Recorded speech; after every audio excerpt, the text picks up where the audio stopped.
今天超市在打折，金枪一条20块钱，这还很大一条了。店员已经帮我处理好了，我们来清洗干净。洗干净之后，接上花刀，反过来一面继续切，切成菱形状。再准备少许料酒，加入姜跟葱，抓出姜葱水，淋在鱼身上，涂抹均匀，腌制10分钟。我们再来准备2颗咸梅，再来2勺这种酸梅酱，没有咸梅的朋友呢，可以加4勺。然后把咸梅捣碎，放着备用。我还准备了一些芹菜、红椒丝跟蒜片，还有一点点肥猪肉。起锅，我们先来把猪肥膘煸出油。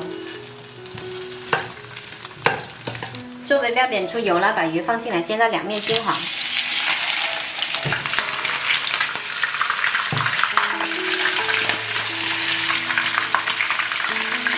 鱼煎到金黄了之后呢，加入蒜片，稍微煎一会儿，再淋入少许开水，把调好的酸梅酱加进来，再加入少许生抽，把汁淋到鱼身上，这样子呢，鱼能够更好的吸收酱汁的味道。盖上盖，把鱼焖熟。鱼焖熟啦，撒上红椒跟芹菜，再焖1分钟。好啦，可以出锅。